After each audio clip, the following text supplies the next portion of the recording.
បាទបងប្អូនយើងបាននិយាយឲ្យអំពីអំពើបាប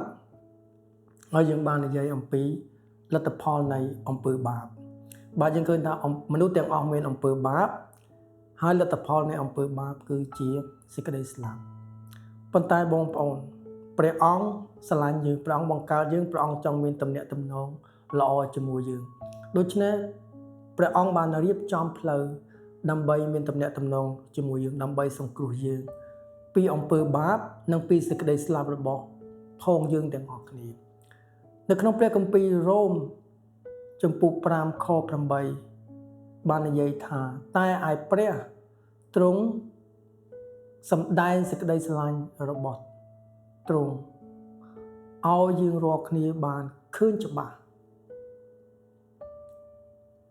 ដោយឃើញព្រះយេស៊ូវបានសុគតនៅលើហើយព្រះយេស៊ូវបានសុគតជំនួសអំពើបាបយើងរាល់គ្នានោះក្នុងការដែលយើងនៅមានអំពើបាបនៅឡើយនេះបានបង្ហាញយ៉ាងច្បាស់មែនទែនយើងឃើញថាព្រះអង្គស្រឡាញ់យើងដូច្នេះព្រះអង្គឲ្យព្រះយេស៊ូវមកយ៉ាងច្បាស់ដល់បងប្អូននៅខ្ញុំព្រះអង្គបាន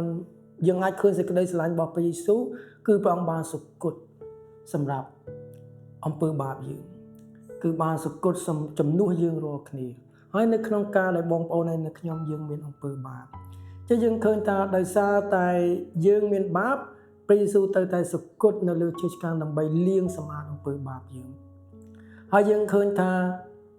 ព្រះលិខិតរបស់ព្រះអង្គបានលាងសម្អាតបាបយើងរាល់គ្នាពីអំពើបាបយើងហើយព្រះយេស៊ូវបានសុគតសម្រាប់យើងរាល់គ្នាដើម្បីយើងបានរស់នៅខាងឯព្រលឹងវិញ្ញាណរបស់ផងយើងព្រោះព្រះអង្គចង់មានទំនាក់ទំនងល្អជាមួយយើងដូច្នេះព្រះអង្គបានសុគតនៅលើឈើឆ្កាងជំនួសយើងរាល់គ្នានៅក្នុងការដែលយើងនៅមានបាបនៅឡើយដូច្នេះបងប្អូននៅខ្ញុំយើងអាចឃើញសេចក្តីស្រឡាញ់របស់ព្រះយេស៊ូវយ៉ាងច្បាស់ចឹងយើងឃើញថា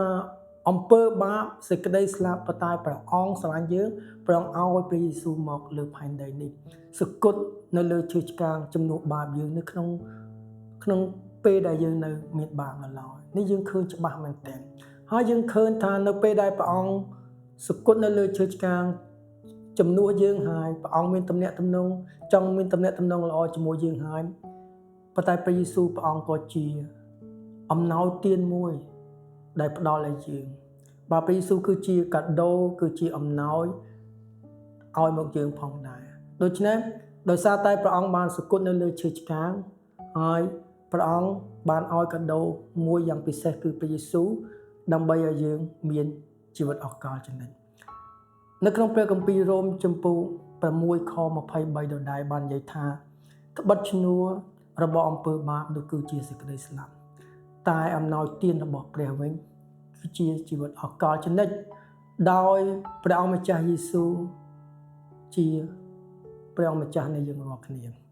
ដូច្នេះដោយសារតែព្រះយេស៊ូវព្រះអង្គជាព្រះរបស់ផងយើងព្រះអង្គស្រឡាញ់យើងព្រះអង្គបាន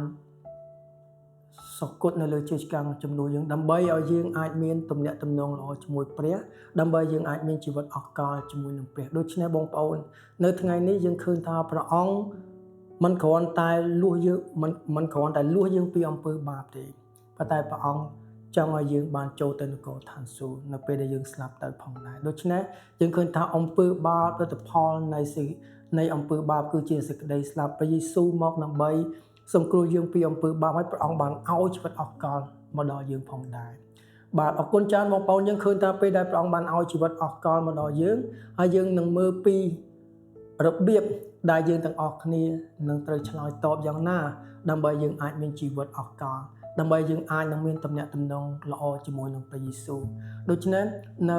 មេរៀនបន្ទាប់យើងនឹងមើលពីអ្វីដែលយើងអាចនឹងមានទំនាក់ទំនងល្អជាមួយព្រះអរគុណច្រើនបងប្អូនបាទអរគុណច្រើន